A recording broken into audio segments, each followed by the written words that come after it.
Aloha and welcome to Aquarian Radio at aquarianradio.com. I am your host, Janet Claire Lesson, with my co-host, Dr. Sasha Lesson. And today it's an episode of Enki Speaks, a part of the Aquarian Radio Network. The series we're talking about is called The Anunnaki and Us, 30 chapters of our history from 4.5 billion years ago to 311 BCE. In this first episode, we share chapters 4 to 8. Nibiru's peril drove miners to Earth 450,000 years ago. How the king of Nibiru rocketed to Earth to set up a gold mining expedition, and how the Nibirians established a base on Mars. So let me bring on your co-host, Dr. Sasha Lesson. Aloha. Nibiru's volcanoes stopped erupting. Ash no longer shielded Nibiru as its atmosphere thinned. The savants told King Lama, the king then of Nibiru, listen, you can nuke the volcanoes, and you should also send miners to the asteroids to get gold. They can refine the gold to white powder and float it up, and that'll hold the atmosphere in and replace the ash that we're not getting anymore. But Lama ignored these savants, and instead he heeded his wife, and she just said, pray, beseech the Creator. Anu, next in line as king, canceled the marriage that he had declared for his eldest son, Enki, who at that time was called Ea, and his daughter, whose name is Nimma. Though engaged to Enki, Nimma bore him a son, Ninurta, who was Anu's second son. Enlil's mother was Antu, and she was Anu's half-sister, and she outranked Enki's mother. Prince Alalu killed Lama and pacified Anu, Lama's successor. Alalu, now king, married his daughter Damkina to Enki. The boy Enki and Damkina begat will succeed me as Nibiru's king, he declared. Now I rule. Anu will tend me as a cupbearer. Damkina and Enki begat Marduk and prepped him to rule Nibiru. Alalu did nuke the volcanoes. He hoped this was going to spew a big shield of ash around Nibiru. But dropping the bombs in the volcanoes just did not trigger their eruptions. And so the hole in Nibiru's atmosphere got bigger and bigger. Alalu sent 50 scientists to the asteroids to get gold, to try that way of saving the planet. But a rock hit the rocket ship that Alalu sent in the asteroid belt and killed everybody on board. Finally, Anu had enough. This is what he considered the rightful heir, and he wrestled Alalu to be king, and Anu actually won. Alalu escaped to Earth in a rocket that was loaded with the missiles that were there for nuking the volcanoes. On Earth, Alalu landed on the marshy land, it's now underwater, where the Persian Gulf laps at Basra in Iraq.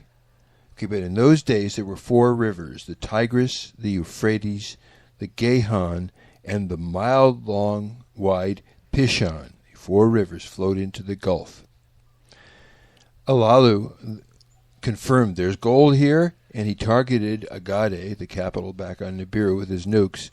He demanded his crown back. Chapter 5. Enki sent to mollify Alalu, set our weak, hid Alalu's nukes, verified gold.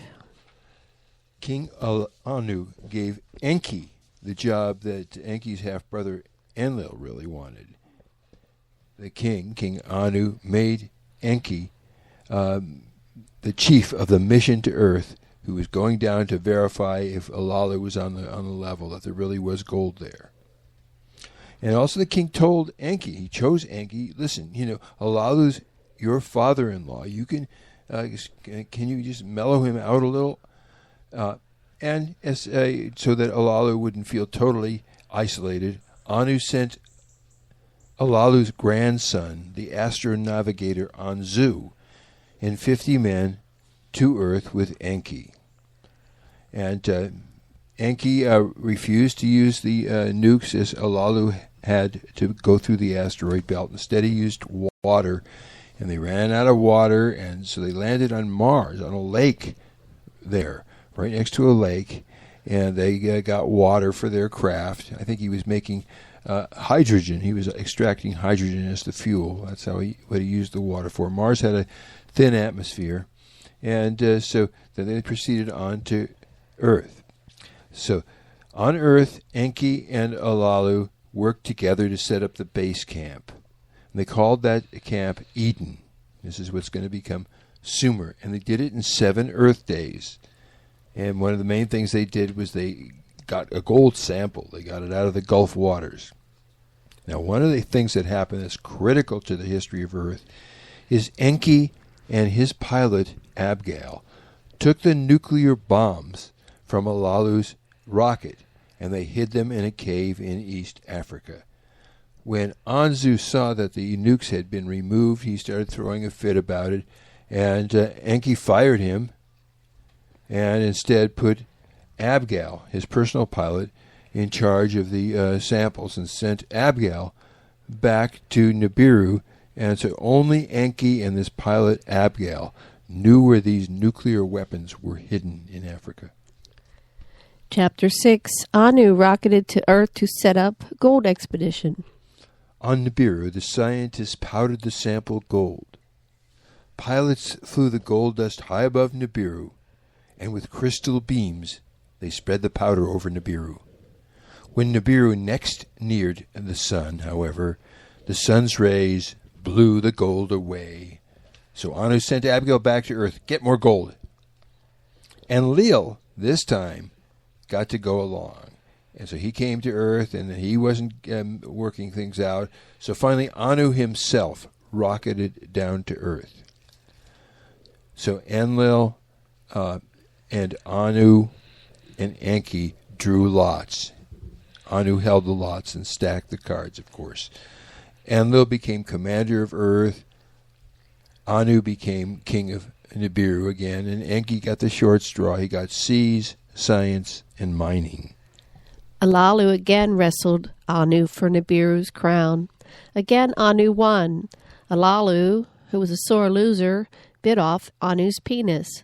Anu, hurt, held a trial that condemned Alalu to die in exile on Mars from the poison penis that he bit. Anzu told Anu, "Let me stay with Alalu on Mars till he dies." Anu ordered Enlil to make a rocket landing platform in Sumer for Nibirian spacecraft.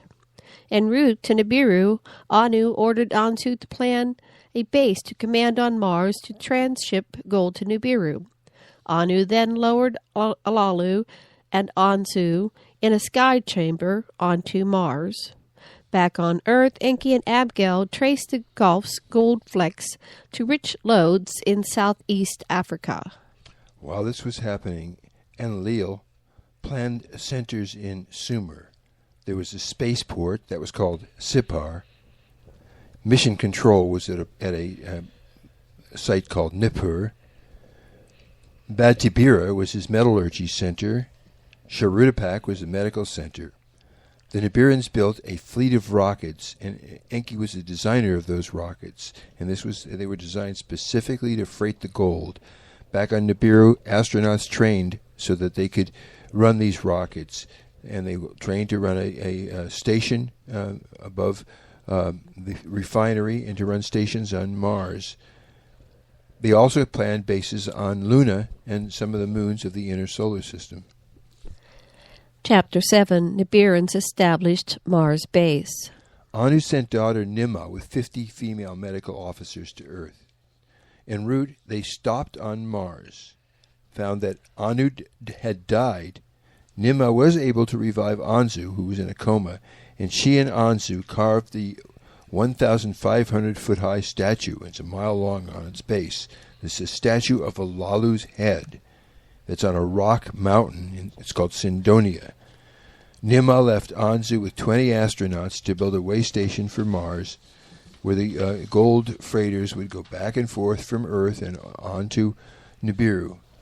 And Enlil and Enki both waited as Nimma boarded her rocket ship and flew off with her medical officers to Earth, because both these brothers wanted Nimma.